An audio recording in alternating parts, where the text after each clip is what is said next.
if you're a fan of global clothing apparel brands like H&M, Gap, and others, there's a very good chance that the prices of your favorite apparel in these brands that say made in Bangladesh, their prices could go up. And that's because there's a huge fight for a wage hike among those garment industry workers in Bangladesh. Take a look at this Reuters report first. Global fashion brands, including H&M and Gap, are committed to raising purchase prices for Bangladesh-made clothing. They aim to help factories in the country offset higher workers' wages. That's according to a US-based association representing more than 1,000 brands. Bangladesh is the world's biggest garments exporter after China.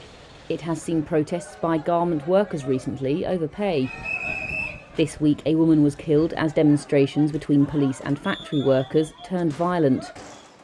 The Bangladesh government has mandated an almost 60% raise to the minimum monthly wage to $113 from December. It marks the first increase in 5 years. Factory owners had said the wage hike would eat into their profit margins by increasing costs 5 to 6%. Trade body, the American Apparel and Footwear Association, told Reuters brands would absolutely hike purchase prices to accommodate these rising costs. Low wages have helped Bangladesh build its garment industry, which employs about 4 million people. Ready-made garments account for almost 16% of GDP. Retailers in the US and Europe are the main buyers of Bangladesh-made clothes.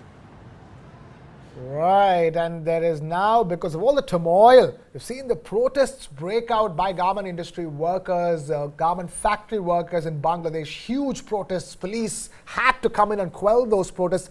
And the latest is that over 150 factories, garment-making factories, clothing apparel making factories, have been shut down in Bangladesh. Take a look at those visuals, ladies and gentlemen. Now, those are the kind of protests that have been going on for the last couple of weeks in Bangladesh. Workers demanding better pay, a hike in their wages, ensure 25,000 wage, save 4 million workers. Take a look at those boards. That's what's been brewing. That's the kind of tension that's been brewing in the garment industry in Bangladesh, the so-called #1 garment maker in the world, garment exporter in the world, Kartik, and these are worrying signs. Absolutely. So, Krishna, what really happened was, I think Bangladesh was trying very, very hard to ape China when it came to textiles. Right now, in textiles, it's all labor intensive. At the end of the day, you need factories, you need factory workers, and you need those factory workers to actually work hour after hour, shift after shift, and be able to churn out the kind of volumes that they are expected to churn out. Now, what is the present wage rate in Bangladesh, Krishna? I think $75 a month is what workers in Bangladesh are paid. $75 US. I don't want to do the taka calculation. I think that's going to confuse everybody. But let's just speak dollar terms. $75 a month is what an average Bangladeshi woman working in a clothing textile factory, which makes brands like Levi's and Zara and H&M, earns every month. What is $75? Juxtapose it to the minimum wages that the US pays its partly skilled, unskilled labor, folks who work at McDonald's and Subway. It starts at about $10 an hour.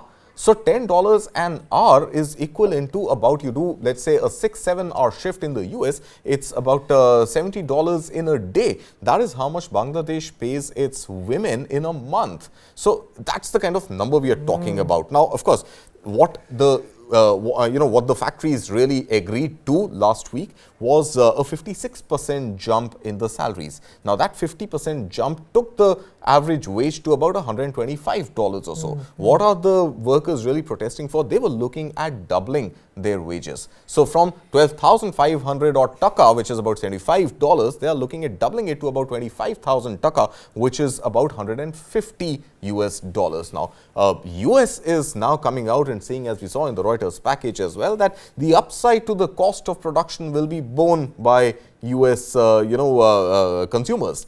US consumers themselves are right now battling multiple other challenges, consumption not least being one of them.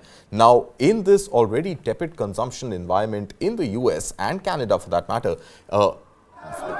the factory wages doubling, resulting in at least a 50-60% markup in each of the labels that get exported from Bangladesh, you're looking at that discretionary spending in the US get cut down even further. And hence dollar inflow into Bangladesh reducing or staying at best the same despite this increase in wages. So overall, this sunshine industry in Bangladesh, which has competed with the likes of Vietnam and Thailand and China and made a mark for itself on the global stage, now facing, of course, these violent protests and 11,000 workers being, without jobs and 150 factories being shut. At some point, Bangladesh will have to step in, look at some sort of a middle ground in correcting the wage disparity that exists. But then how lucrative the textile industry in Bangladesh is at present with these wage rates may not be the case tomorrow.